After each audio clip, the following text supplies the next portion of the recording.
So, ladies and gentlemen, here is a person of outstanding capabilities and to be able to present this very, very important topic, the first topic of our conference. Please welcome Dr. Paul Singh. Thank you.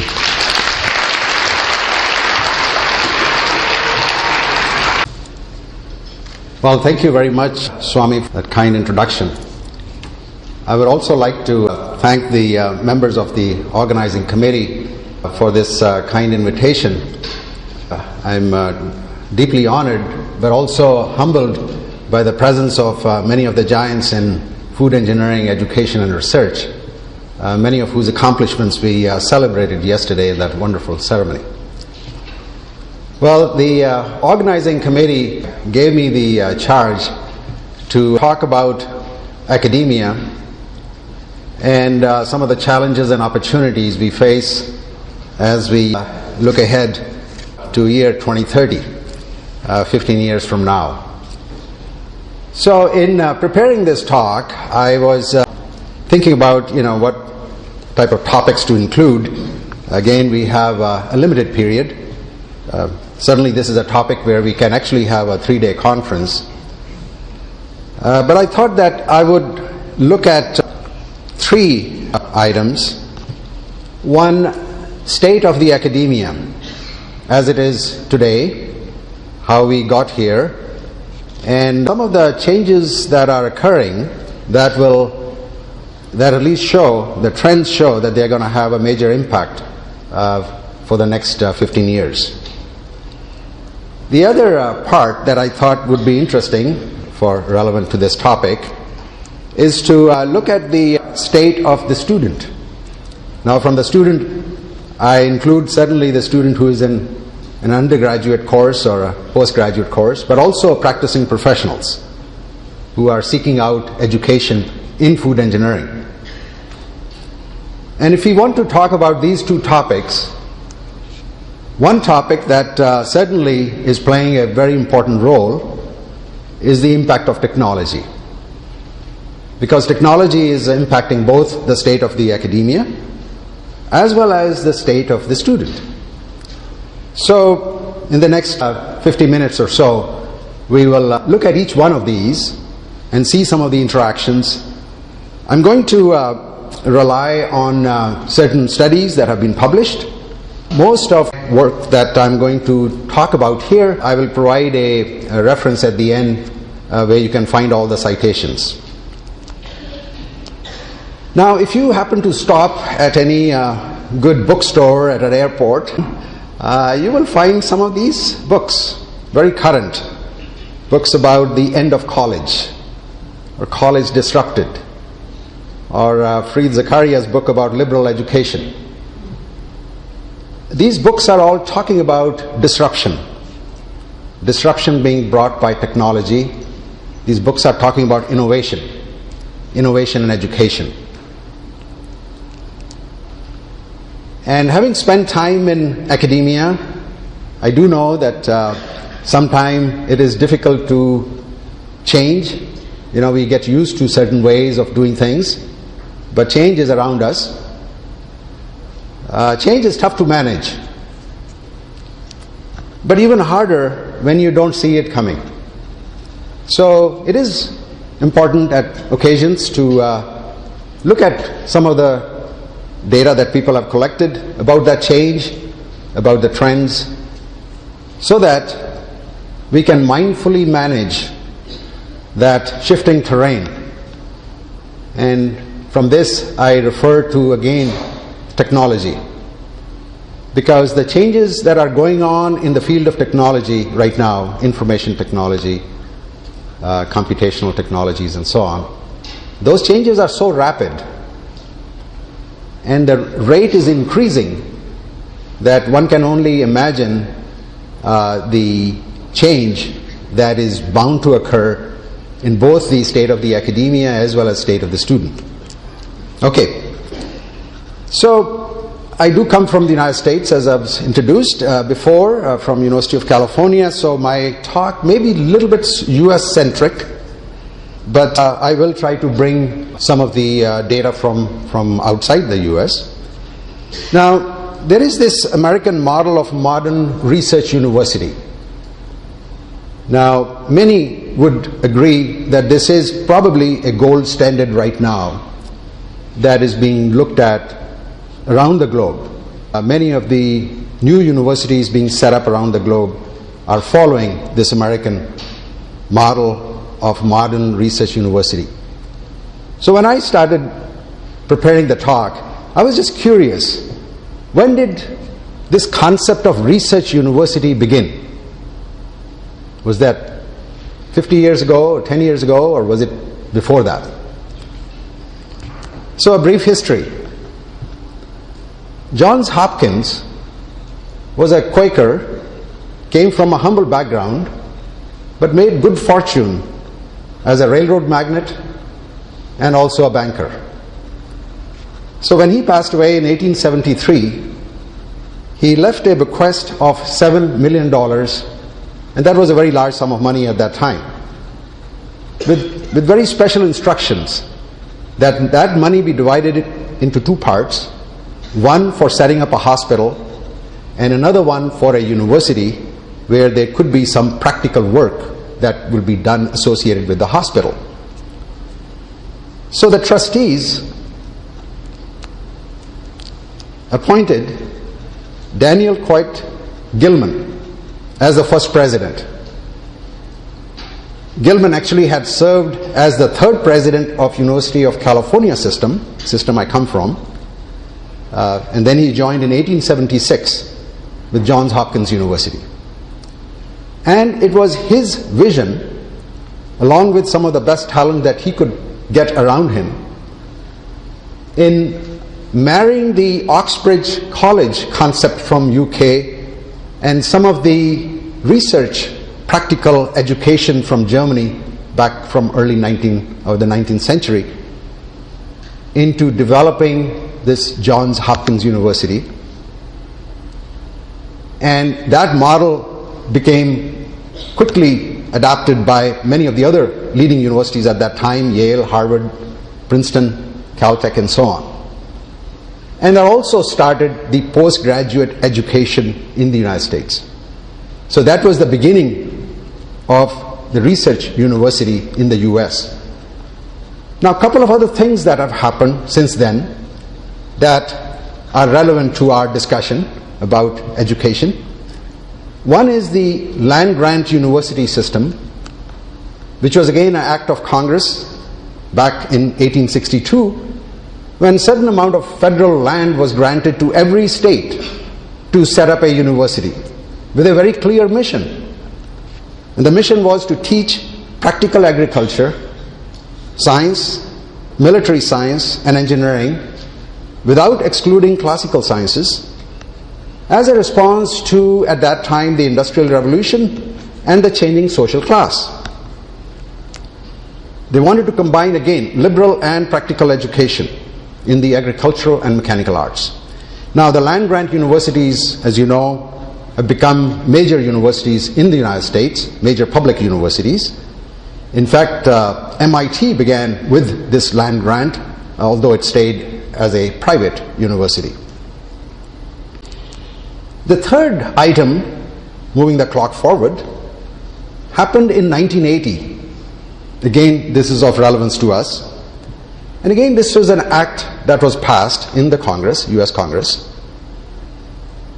See, what was happening until 1980 was that any research that was done in the universities, which was federally funded, well, the university could not own the rights for commercialization up to that point. Those rights went back to the government and then for general public use. But in 1980, with this act, the ownership of all the inventions resulting from those federal grants were to reside with the university.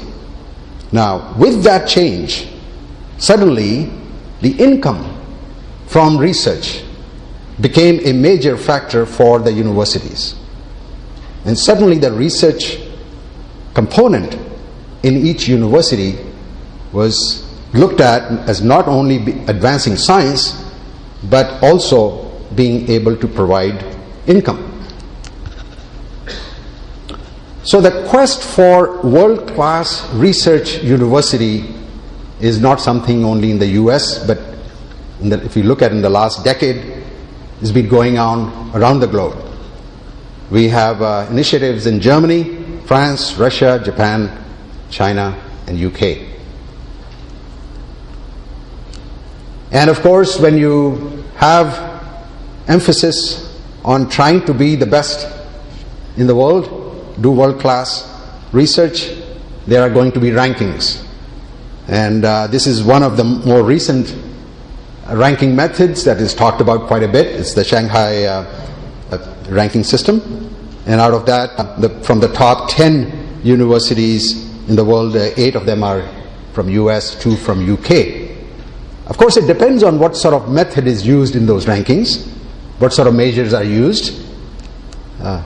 In France, actually, they have a different ranking system where you look at how many number of graduates from a university are running Fortune 500 companies.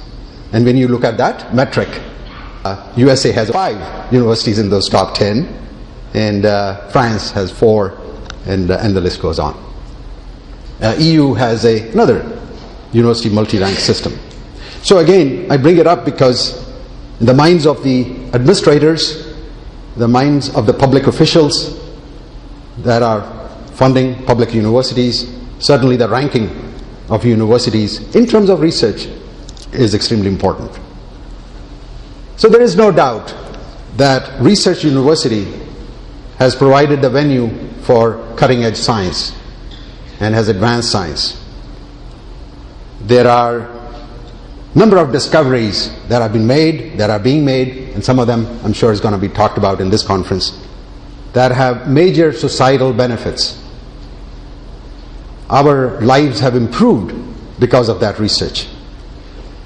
Certainly in the area of postgraduate education and research universities have played an extremely important role, and many of you are part of that system. And also, of course, with that, the growth of human capital. But there is something else that is going on during this period. So I show you this slide, which is about the world GDP per person, looking at the last 20 years. And as we know, for the last 20 years, that GDP per person is increasing. But if you look at the rate of tertiary enrollments, that is increasing at a very rapid rate. A lot of people who want to go to college. That's great. But that's also putting pressure then on a university that is trying to be the top in research, and now they have these additional students who are coming in for undergraduate education. So how do you balance the two? In fact, the balance has shifted. Many of you know that for promotions and tenure, your research contributions carry a very heavy weight. Where you are publishing, how many papers, impact, and so on. But when it comes to teaching, many times there are research professors who try to find another person perhaps to teach, maybe use part of the salary so that you can hire maybe an adjunct professor to come in, just teach one course and so on. Or maybe just have assistants and so on taking care of the course, especially the introductory courses.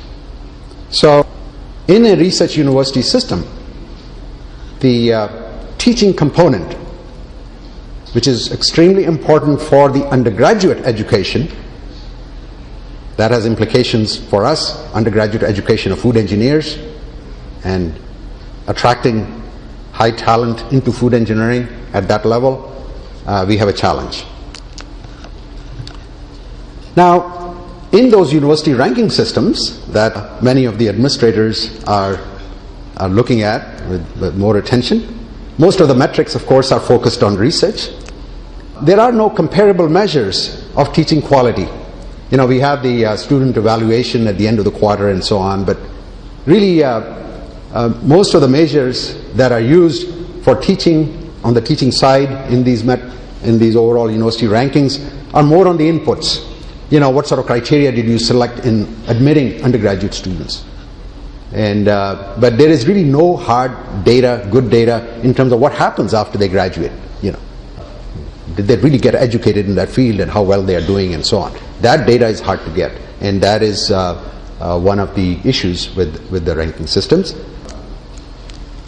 There are certain tests being looked at. One of them is this assessment of higher education learning outcomes from OECD, and these types of tests may help in the future, and certainly something that we should pay attention to bring in the impact factor that we are now, of course, getting quite familiar on the research side, also from the teaching side, into these rankings. And one last item I would mention about academia, especially in the United States, that there has been a tremendous growth in tuition and fees.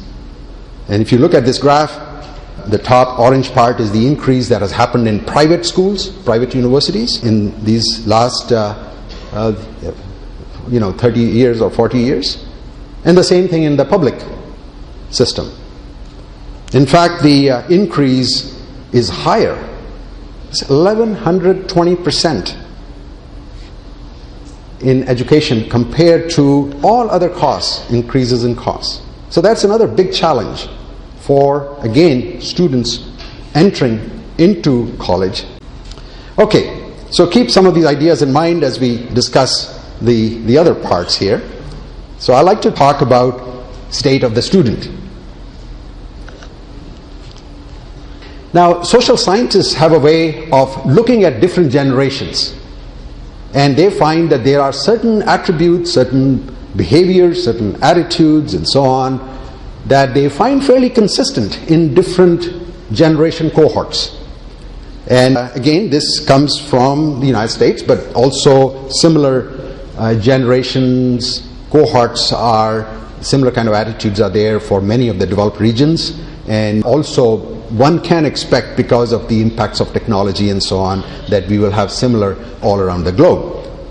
So I belong to the baby boomers, so you can see the year of birth, you can kind of see where you are.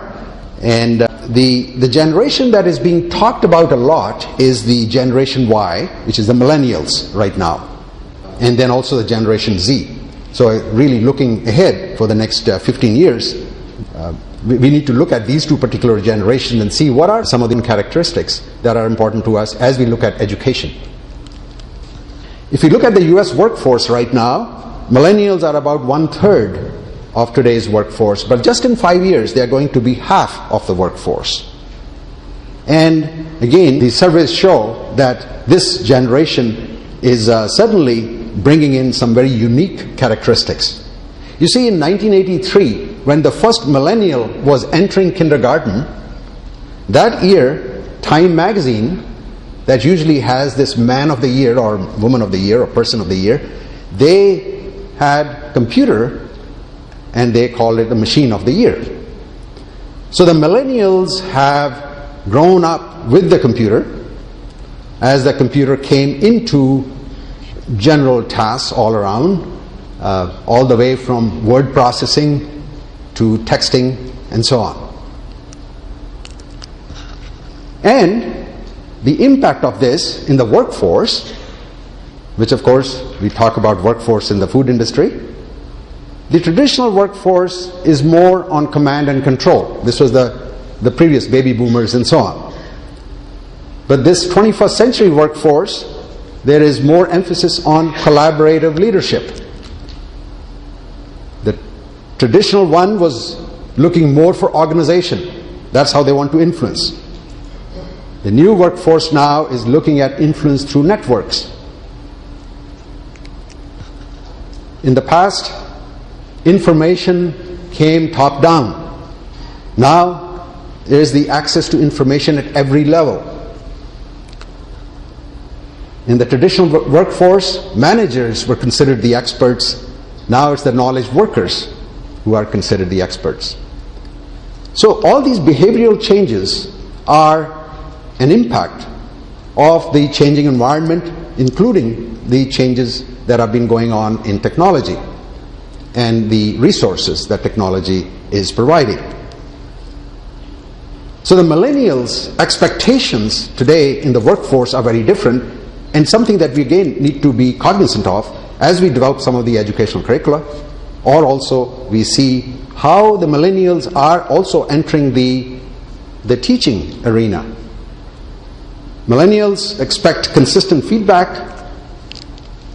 They change jobs frequently. So the curricula that we design must account for that for the future.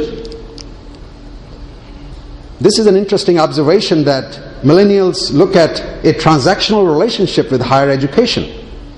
It's a necessary consumer good to get a credential, get a degree, and they're willing to spend money on it.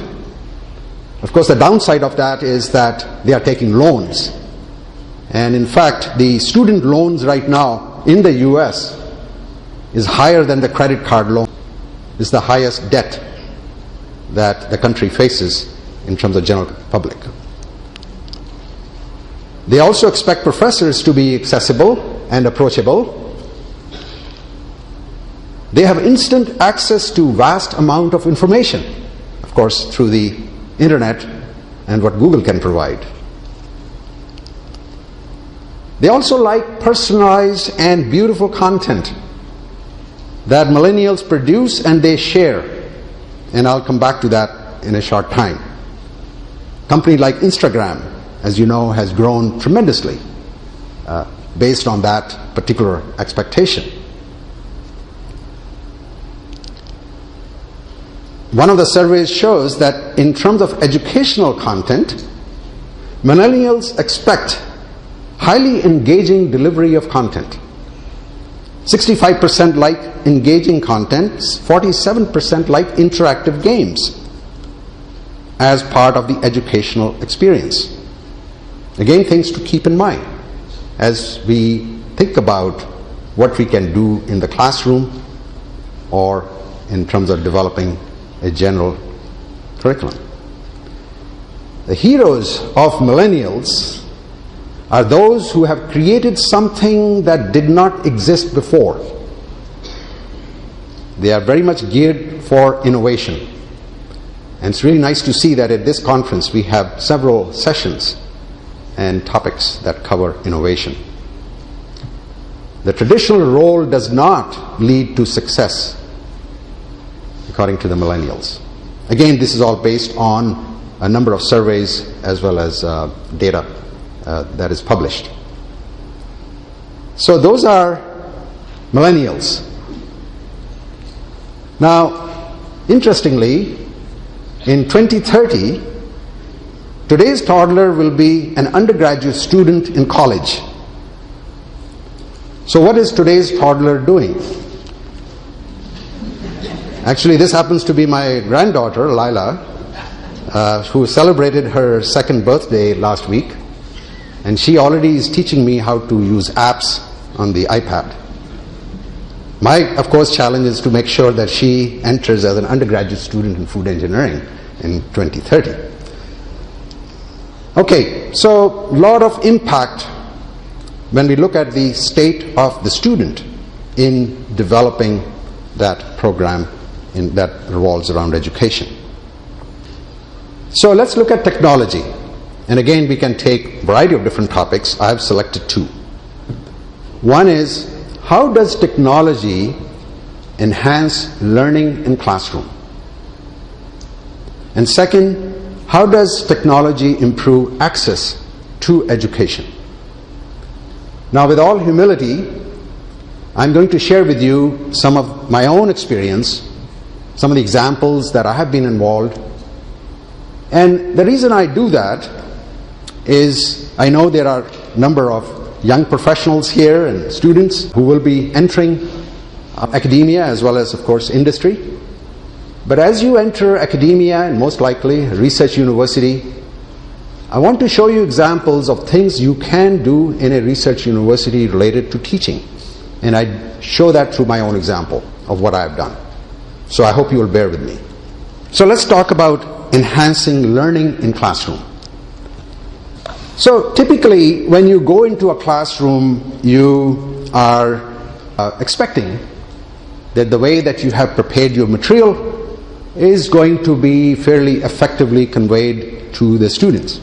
It's kind of a one size fits all. But that is not the case.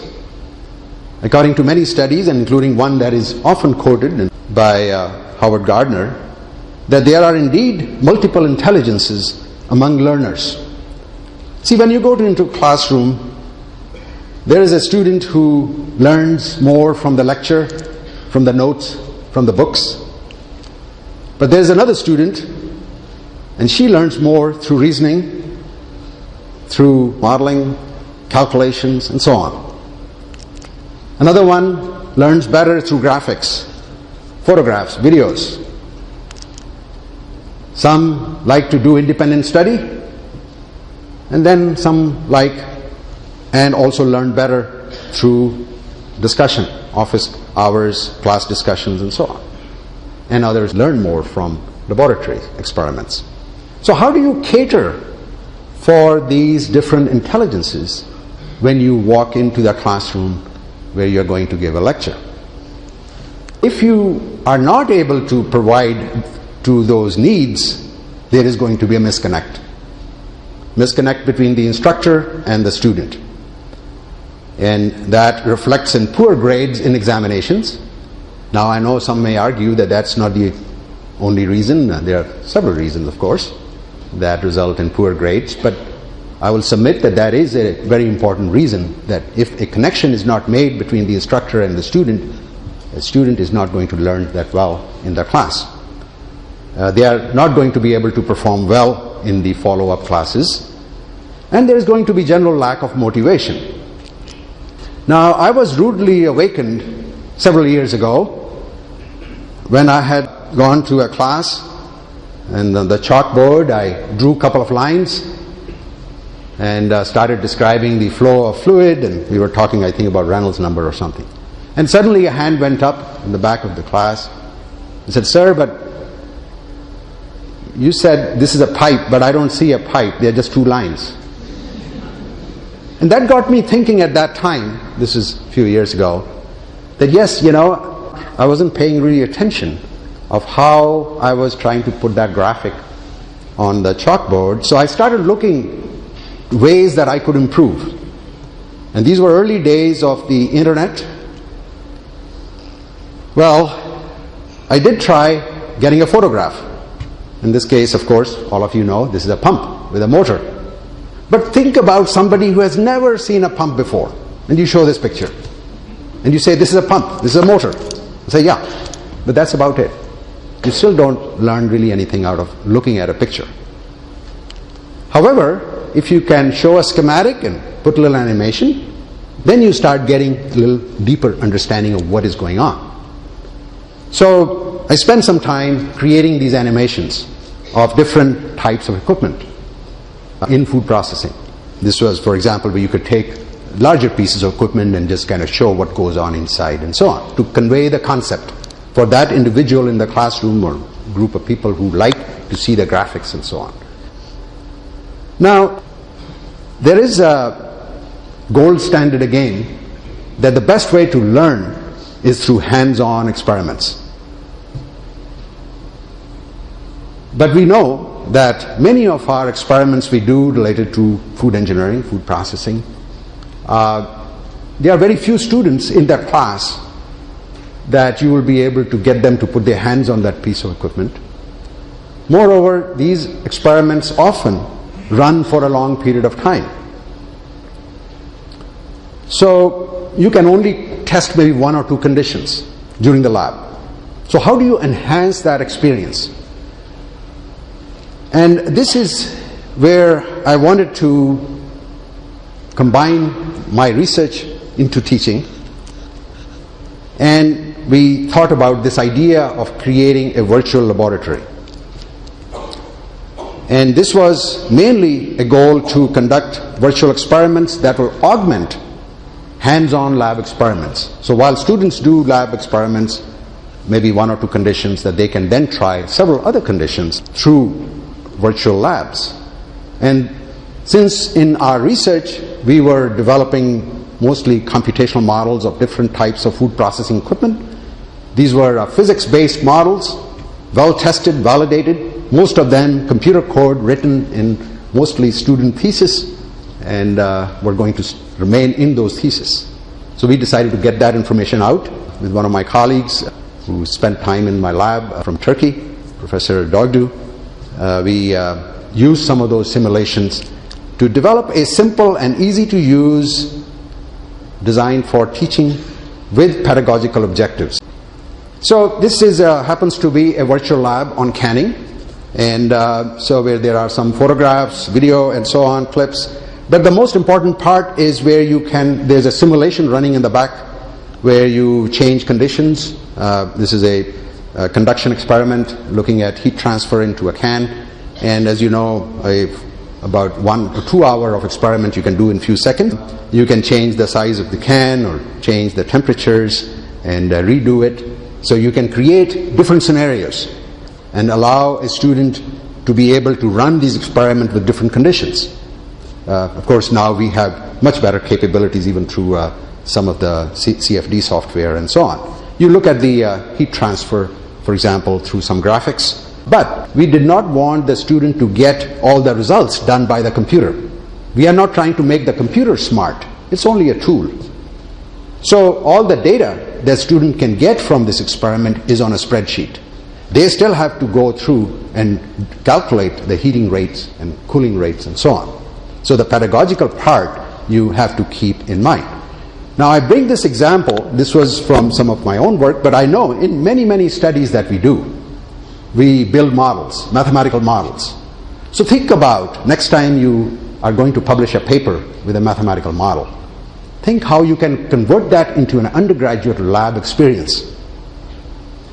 So far I have about 25 or 30 of these labs on the web. They run on the internet. And my wish is that there were hundreds of these available, that we could access the internet to do these kinds of experiments, to enhance the student learning in the classroom. I ran into this statement in an article about the future of college in the Atlantic magazine last year. The lectures are cost effective but pedagogically unsound. A great way to teach, but a terrible way to learn. So that got me thinking about an experience that I've had in the past. Actually, in 2001, I was asked by a .com company that was involved in education to create about 10 modules on food freezing. They wanted to use these modules to teach practicing professionals. And one of the provisos I had in my work with them was that I can use it back on my own campus for my own students. So we had these modules that were just not PDF copies of some written material, but these are text, animation, process calculations, self-quizzes, and so on. But then when I thought about it, how do I use this material? It didn't make sense for me to stand there in the class and play out that module on the screen. So I thought of a hybrid course where students were to view that material prior to coming to the class. But when I went to get the approval for this course at that time, the course committee actually rejected it the first time around. They said the students are not going to read this material before coming to the class. Well, okay, so I added a caveat that there will be a 10-minute quiz at the beginning of each class period, and the grades from those quizzes will constitute the final grade. Well, guess what? The first benefit of the course was 100% attendance, because students don't like to lose a grade just because they missed a quiz. We had students who will go through this material prior to coming to the class. There was not only 100% attendance, but engaging discussion. Many of the students had done internships in industry, so they would bring their experience to share with others. There was active involvement of students and myself from my own consulting experience. I'll bring examples and talk about those relevant to that particular topic that we had for that day. So my class changed from where students were looking at each other's back to where they could actually look into each other's face. Again, I had problems with my registrar office because they didn't know how to list this hybrid course. Well, I didn't have a good word for it, but I think about 3 years ago some blogger wrote about this concept as flipped classroom, and as you know, today there is a lot of discussion about that. So my experience with this flipped classroom has been very, very positive, and that is borne not only by the student feedback I get from the end of the class, but also from alumni whom I meet later on who say that they really enjoyed that type of a class structure. So I would highly recommend you to consider this as we look ahead the next 15 years in developing your material. Okay, couple of more items. Video games. Now the word game tends to trivialize this particular way of teaching. But games, as you know, are highly engaging. For many, if you lose a game, you really try to do something next time so you can win that game. All right? You challenge yourself. So we wanted to look at this, and as you know, most of the games that are around, they are shoot and kill type of things and so on. So we said, well, why can't we create games that are highly engaging, and they will also provide an opportunity to include education as part of that, food engineering education. So we wanted to combine food engineering, microbiology, chemistry, and fun to make a video game. Our first attempt was what we call Beer Island, and this involved selecting raw materials for a brewery and also a plant tour. And then following that, I had another experience with a project that was in European Union, ICEF12, on a sardine factory, Revenge of the Sardines. This was a case where there is an outbreak and you have to go and find what went wrong in the plant. Again, with some engineering component in there. That is, again, a different type of a game compared to Beer Island, because now you have a mystery that you are trying to solve. I'm going to show you just 1.5 minute clips of each, so you get an idea. So this first one is Beer Island, where you land on this island. You are on the loading dock. Barley is coming in the ships, and you go and visit with this avatar who guides you to various places. You go to the barley stand. Jason asks you some questions about the biochemistry of barley, and if you don't know the answer, you can actually read through material there to improve your knowledge about that, and then answer questions that are randomized asked. So every time you play the game, there are different questions that are asked. You go over and talk to Sam, who asks you questions about water chemistry. Again, 5 questions, randomized. You walk over to the next, there you are going to be asked about yeast. So Olivia is testing your knowledge on yeast. Again, you can read through the material. And then you are out on the island, a walkabout. And you're going to try to find sources of water. Now this doesn't look very good, so you certainly will not select this place. And then you go further, and you see all these beautiful lakes and ponds and springs, and you do some tests, test the water for physical chemistry. You walk over there on the side of the island, you see these farm. If you have never seen a hop farm, now you can look at the plants, how hops are grown. Again, you are asked some questions about hops from Tori. You answer those, and then you are back. Now, as you're going back, you don't have to take that path. You can go down to the beach and maybe have a swim or whatever. You go back to the brewery. Now, another part of this game is where you actually go inside the brewery. Of course, now you have all the equipment. One of the avatars here is going to walk you through various equipment that's being used. And so you look at this equipment, but the advantage here is that you also get an X-ray vision, so you get to see what goes on inside that equipment. Something you cannot do in a plant tour. You go through then again all the different steps. Again, I've just taken just a short glimpse here. This game will take about 2 hours or so to run in an actual classroom. For each of the equipment, you can look inside. Some small games inside each that are based on principles of some chemistry, or this case a heat exchanger doing some heat balance and so on. Finally, filtration, storage. Hopefully you get to do well and you own the brewery. Okay, so that is the game on brewing. So you saw the types of things that we can do. This is the sardine factory where you go in and now you are trying to solve that mystery. You walk through, you check your hypothesis, you look at, again, conditions for each piece of equipment, and then try to see whether that equipment is running correctly or not. Again, it's randomized, so every time you go, there's something different that is wrong within the plant. So this is what we have been able to do right now, based on the technology that is available.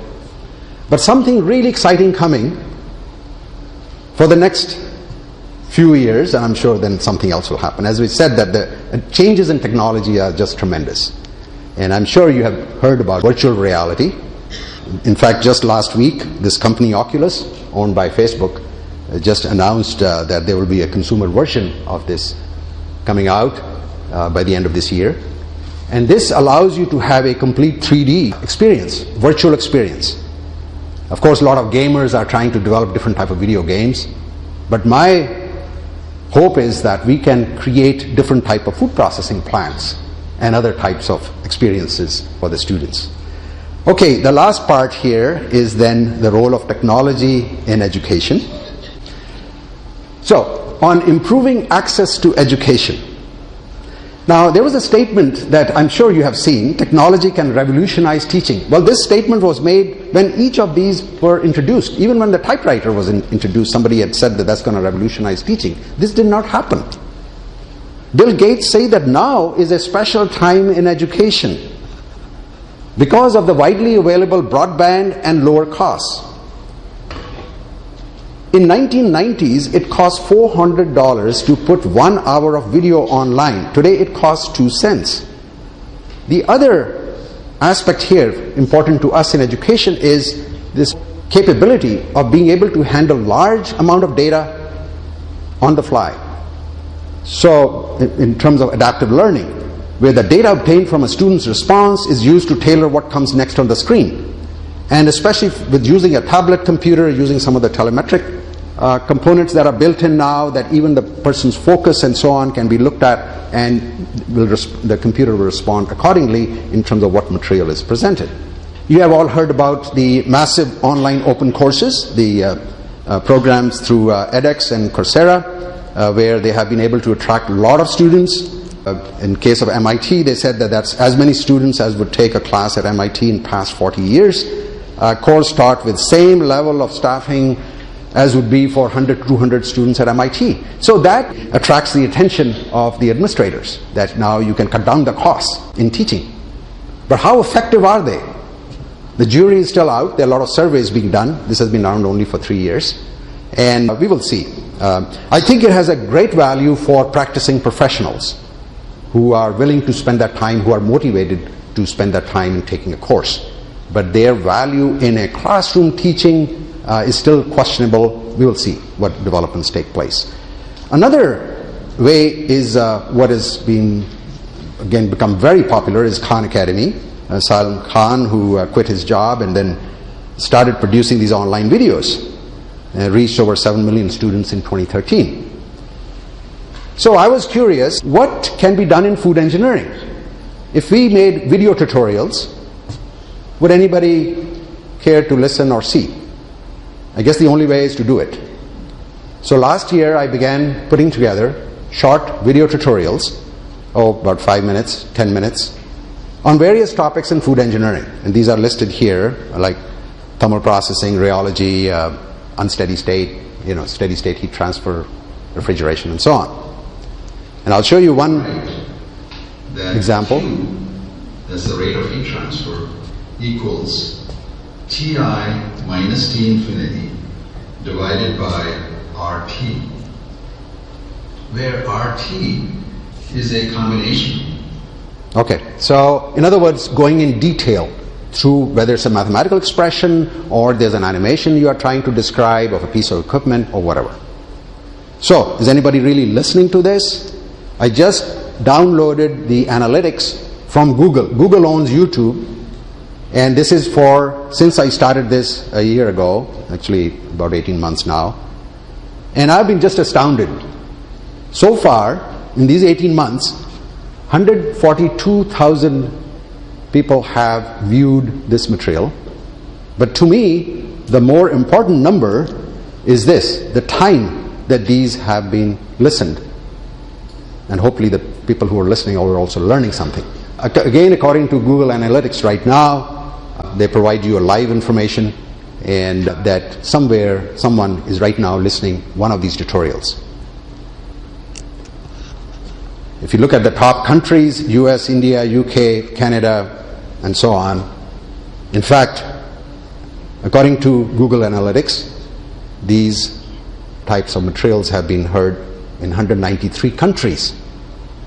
So we have now this tool available to us, where when we walk to a classroom, quite often we think of those 20, 30, 50 students, but we have to really think of that classroom without any walls, because not only you are preparing material for your students, but that material can be put on the internet and then around the globe, and there is a need for it. Now I reckon that I don't think all those 140,000 viewers were food engineers, but I hope they have, through listening to some of those tutorials, have heard about food engineering and would be interested then to perhaps look at that as a career path. Okay, so the challenge then for us, as I wrap this up, is how do we recruit and attract bright minds to pursue food engineering as a career path? To me, that is the main challenge for us, to make sure that our profession is sustainable and remains in forefront for the future. And that's where I've tried to emphasize undergraduate education in this talk. Engineering is a process, it is a way of thinking, and this comes from having a solid core of engineering courses in a curriculum, and then looking at some of the other non-engineering fields, how they interact with engineering. That kind of process you cannot build just with 1 or 2 courses in a curriculum on engineering. The opportunities are tremendous, and many of these opportunities are going to be discussed in various sessions here in this conference. Sustainability, food safety, food and health, efficiencies in food manufacturing, and so on. These are topics that we can build into our curricula, into our teaching in an appropriate manner. It may be a class problem, it may be a lab experiment, or a plant visit, and so on. It doesn't have to be a course on each one of those topics, but these are exciting topics for the future that we can bring into our teaching today. So as a summary, let me note that we have looked at the growth of research university around the globe, both the great opportunities it's providing and also some of the challenges, especially related to teaching. We have looked at the millennials, how they have been influenced by the computer, and also this new generation that's coming around, very comfortable with iPads and tablets. We have seen how the classrooms are changing from a traditional classroom into discussion type of rooms where students can interact, can be engaged among themselves as well as with the instructor. And the reach today in teaching is not just confined to a classroom, but it is global. With that, I thank you for your attention.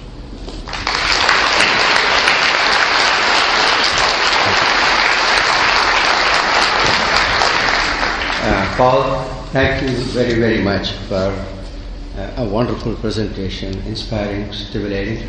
You see the hall is full here.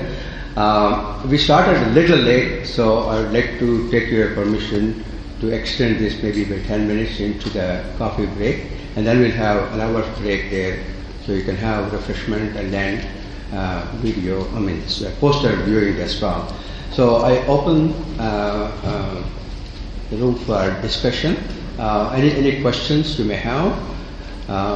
If anybody has a question, please come to the mic, speak your name and your affiliation, and speak the question very clearly into the microphone. Any questions? Yes. Mohammed Farid from University of Auckland, New Zealand. Paul, your tools which you have developed have been very useful to students and being used in probably many places all over the world, including in New Zealand. But what concerns me is our students is also are not using textbooks because of the availability of things and because they got used to quick things and nice handout and tools which can be extremely useful, but I'm a little bit concerned about them staying away from textbooks. Can you please comment on how can we make sure that that switch doesn't happen over the next generation? Thank you, Mohammed. That's an excellent question. Something that has also concerned me a lot over the years. Again, being a baby boomer, the way I learned most of the material in engineering was to walk into the library and pull out books on a given topic and then read different books to get my information. I would say that this is where the role of the instructor in a classroom is extremely important.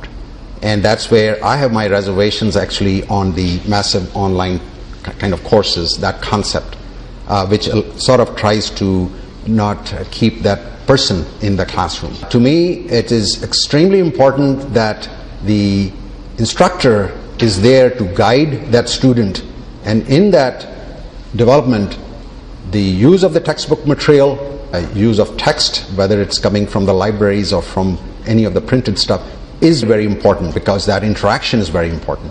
So I fully agree with you that there are all these other ways that we can, the tools that we can use. Again, computer is not the instructor.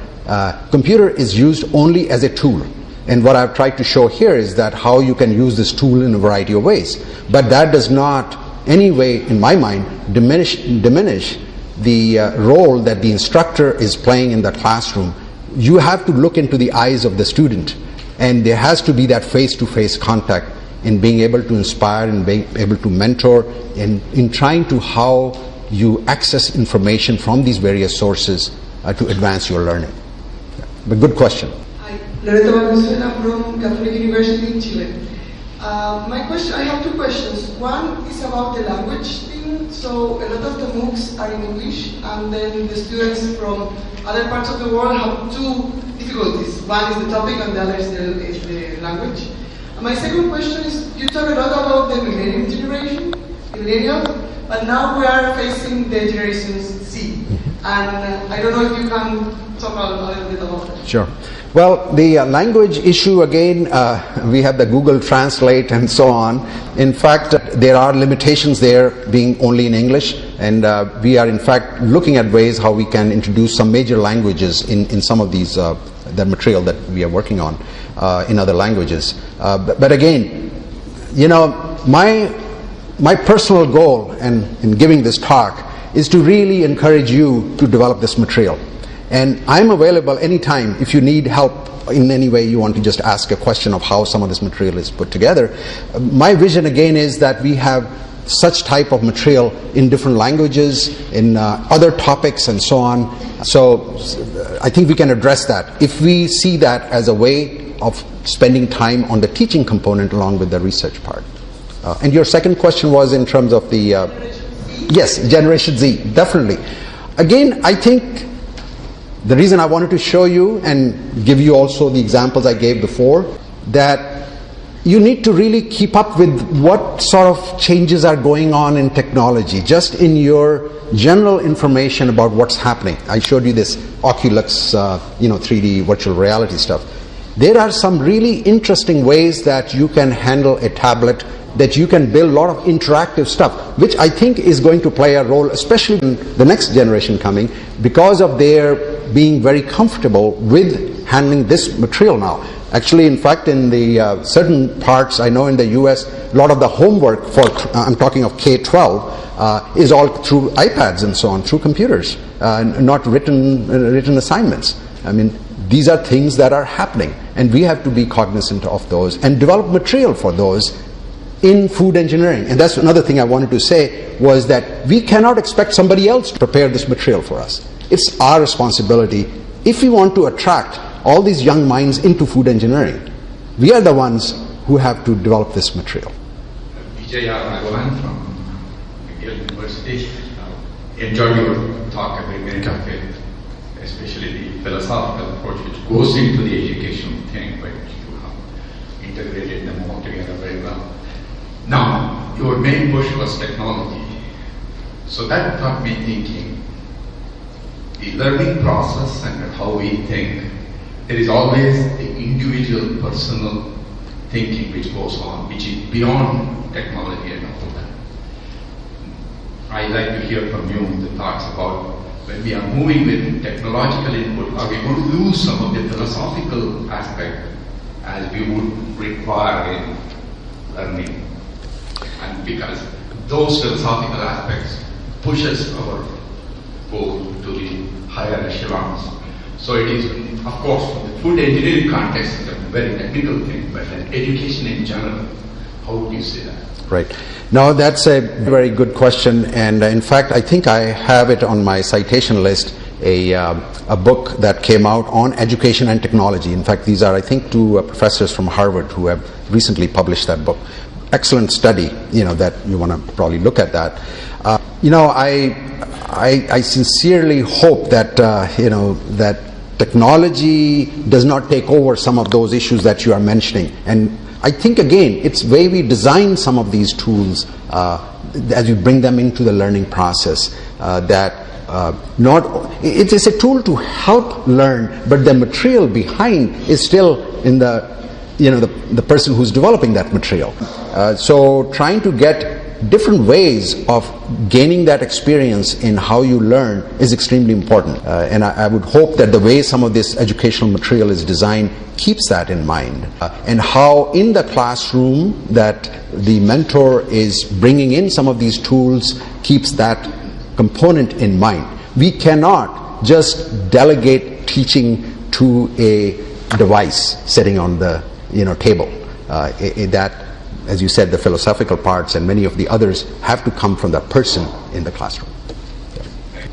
Yeah. Good morning. Good morning. Excellent presentation. Thank you. So I'm saying this because I am representing Institute of Technology in India. I'm coming from Indian Institute of Technology. So two questions in the context of our own country, and I think it has a global context as well. Somehow, at the institute where I'm working, we are not able to attract bright students into food engineering. We have had efforts some 5-6 years back to create a specialization in this. It didn't work so much. One was that. And second, there's more and more awareness that processed food is not, and organic is fetching, premium prices and all that. So, with these two, how do we address these two challenges, attracting good students, and secondly, processed food is also good for you? Right. Well, again, as I said, that these are topics that can take a whole conference on its own. One of the things that I did not mention actually for millennials was that they are actually very much engaged in being able to do something good for humanity.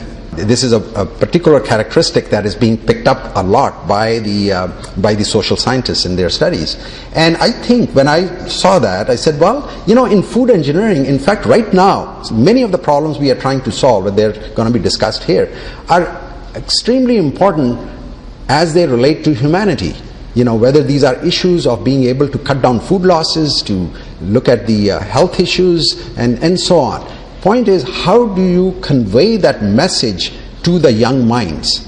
And again, I am convinced that the tools that we are getting now will allow us to do that. I know we are not doing very good in that right now. And this is not just in India, in many other places, we are having a harder time attracting students into food engineering. And again, for our profession really to prosper, we have to really address that. And I hope that as we listen to some of the topics being discussed, we should really look at ways of how we can bring some of those ideas into our teaching, but also, getting that word across, for general public.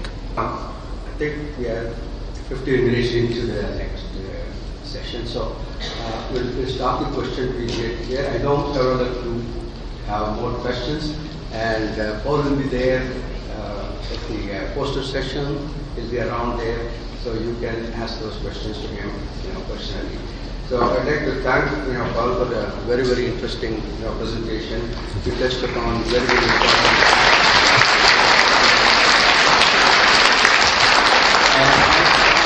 Thank you very much. Sure. Thanks.